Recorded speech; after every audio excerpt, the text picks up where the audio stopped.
ఏ Aadhaar card మీదో, pan card మీదో మన పేరు గానీ, పేరెంట్స్ పేరు గానీ, ఇంకా ఏవైనా మిస్టేక్స్ జరిగితే పెద్దగా భయపడమండి. ఎందుకంటే చాలా రకాల ప్రొవిజన్స్ ఉన్నాయి. ఆన్‌లైన్ ఉంది. అప్లై చేసుకోవచ్చు. చాలా చోట్ల మనంతట మనమే లాగిన్ అయ్యి ఆ వెబ్‌సైట్‌లోకెళ్ళి కరెక్షన్స్ కూడా చేసేసుకోవచ్చు. విత్ ఓటీపీ ఫెసిలిటీ చాలా ఇచ్చారు కదా!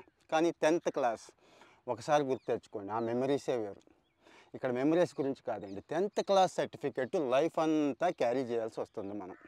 ఎక్కడికి వెళ్ళినా గానీ 10థ్ క్లాస్. ఇప్పుడంటే ఈ డేట్ ఆఫ్ బర్త్‌కి వీటికి ఇంకా డేట్ ఆఫ్ బర్త్ సర్టిఫికేట్ ఇవ్వు, ఆధార్ ఇవ్వు ఇలాంటివి ఓకే కన్సిడర్ చేస్తున్నారు గానీ, ఒకప్పుడు 10థ్ క్లాస్. ఇప్పటికీ చాలా చోట్ల 10థ్ క్లాస్ సర్టిఫికేట్‌నే దాని మీదున్న వివరాలనే, దాని మీదున్న పేరునే, దాని మీదున్న డేట్ ఆఫ్ బర్త్‌నే వాలిడేషన్ చేసే డిపార్ట్మెంట్స్ చాలా ఉన్నాయండి. సో, మరి ఇదే 10థ్ క్లాస్‌లో చాలా తప్పులు జరుగుతున్నాయి. ఐ మీన్ 10థ్ క్లాస్ సర్టిఫికేట్ మీద మన పేరు స్పెల్లింగ్ మిస్టేక్స్ దగ్గర నుంచి, సర్‌నేమ్‌లో మిస్టేక్స్ దగ్గర నుంచి, తండ్రి పేరు ఐ మీన్ ఎవరైతే ఉన్నారో వాళ్ళ పేరు ఇవన్నీ కూడా తప్పొచ్చేస్తున్నాయి.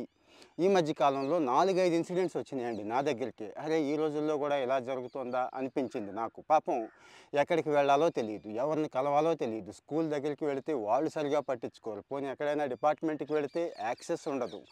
ఈ బాధ చాలా ఎక్కువుందండి అని వచ్చిన వాళ్ళే ఎక్కువ. దాని మీద ఆ డీటెయిల్స్ చెప్తున్నాను. ఇక 10థ్ క్లాస్ సర్టిఫికేట్ ఎంత వ్యాలిడు, ఎంత వాల్యూ ఉందనేది ఓకే తెలిసిపోయింది కదా! ఇంక పక్కన పెడదాం. చాలా చోట్ల వాడుకోవచ్చు కూడా. భవిష్యత్తంతా ఉపయోగపడుతుంది. ఇక్కడ తప్పులు పడితే ఏం చేయాలి అనేది ఒకసారి గుర్తుంచుకుందాం. తప్పు పడింది అన్నప్పుడు ఒక్కసారి మీరు ఏదైతే స్కూల్‌లో చదివారో ప్రైవేట్ స్కూల్ కావచ్చు, గవర్నమెంట్ స్కూల్ కావచ్చు అక్కడికి వెళ్ళండి. అక్కడికి వెళ్ళి అసలు మన పేరు అక్కడ రికార్డ్స్‌లో తప్పుందా? అక్కడ రికార్డ్స్‌లో కరెక్ట్‌గా ఉండి బోర్డుకు పంపించాక అక్కడ బోర్డ్‌లో అంటే ఎస్ఎస్‌సి బోర్డ్ అంటాం కదండీ! సర్టిఫికేట్ ఇష్యూ చేసేది వాళ్ళే. అక్కడేమన్నా వాళ్ళు తప్పు చేశారో తెలుసుకోవాలి. ఎలా తెలుస్తుంది అంటే ముందు మీ స్కూల్‌కి వెళ్ళండి. స్కూల్ రికార్డ్స్‌లో మీ పేరు ఏమని ఉందో చూడండి. మీ పేరు అంటే టీసీ దగ్గర నుంచి ఇంకా వెనక్కి వెళితే అటెండెన్స్ రిజిస్టర్స్ దగ్గర నుంచి మీరు ఎగ్జామ్‌కి ఫీజు కడతారు కదండీ! ఆ రికార్డ్స్ కూడా ఉంటాయి. అవన్నీ ఒకసారి వెరిఫై చేయమని చెప్పండి. ఉంటాయి. రికార్డ్స్ ఉంటాయి. ఈరోజు కాస్త కంప్యూటరైజేషన్ జరిగింది కాబట్టి ఓకే. ఇవి వెరిఫై చేశాక ఇక్కడ బానే ఉంది. బోర్డ్‌లో తేడా అన్నప్పుడు డైరెక్ట్‌గా ఇంక ఎస్ఎస్‌సి బోర్డ్ ఉంటుంది. విజయవాడలోనే ఉంటుంది. అక్కడికి వచ్చి వాళ్ళకొక అప్లికేషన్ పెట్టుకుంటే చేసేస్తారండి. లేదు స్కూల్లోనే తప్పుంది. స్కూల్లోనే మనం చూసుకోలే అప్పట్లో. అప్పట్లో చూసుకోకపోవడం వల్ల ఒక అక్షరం యాడ్ అవ్వటము, ఒక అక్షరం తీసేయడము, అనవసరమైనవి మార్పులు, చేర్పులు ఉంటాయి గదా! వచ్చేసున్నాయి అనుకుంటే మాత్రం స్కూల్ నుంచే ఒక లెటర్ పెట్టించండి. స్కూల్ నుంచి ఒక లెటర్ పెట్టించి బోర్డుకి డైరెక్ట్‌గా పెట్టించుకొని హెడ్ మాస్టర్ గారితో బోర్డుకొచ్చేసి ఇక్కడ చేయించుకోవచ్చు. లేదు స్కూల్‌కి వెళ్ళే అవకాశం లేదు. స్కూల్ దూరంగా ఉంది. నాకు యాక్సెస్ లేదు. ఆ స్కూల్ తీసేశారు. ఇలాంటివి చాలా కంప్లెయింట్లు ఉంటాయి గదండీ! అలాంటి వాళ్ళు డైరెక్ట్‌గా బోర్డ్‌కి వెళ్ళిపోయి ఇంకా మీ మిగిలిన ధృవపత్రాలు ఉంటాయి గదా! ఆధార్, రేషన్, పాన్ మిగిలిన సర్టిఫికేట్స్ ఉంటాయి గదా! ఇదిగో ఈ సర్టిఫికేట్స్‌లో ఇలా ఉందండి. నాకు ఇక్కడొచ్చి ఇలా పడింది అని చెప్తే వాళ్ళు వీళ్ళే బోర్డ్‌లోనే మొత్తం మీకు ప్రాసెస్ చేసి పెట్టేస్తారండి. గతంలో లాగా లేవు రోజులు. మంచి సర్వీస్ ఇస్తున్నారు.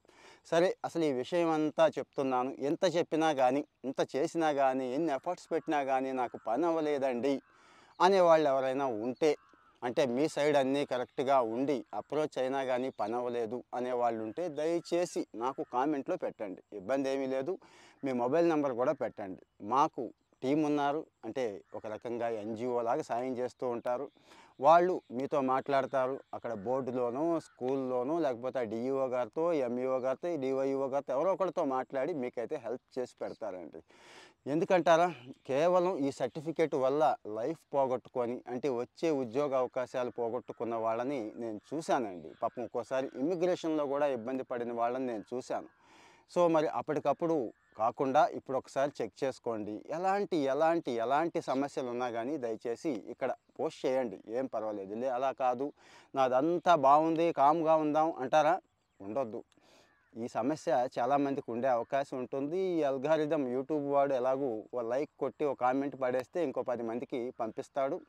అలాగే మీరు ఎవరైనా మన వాళ్ళు తెలిసిన వాళ్ళుంటే దయచేసి షేర్ చేయండి. ఎందుకంటే గవర్నమెంట్‌లో సర్వీస్ రిలేటెడ్ ఇష్యూస్ సాల్వ్ అవ్వట్లేదు అనే వాళ్ళకి నేనైతే ఒక మంచి పరిష్కారం ఇద్దామనుకుంటున్నాను.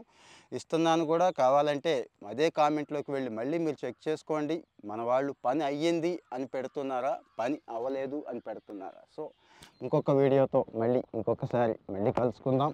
అప్పటిదాకా థాంక్ యూ. బై.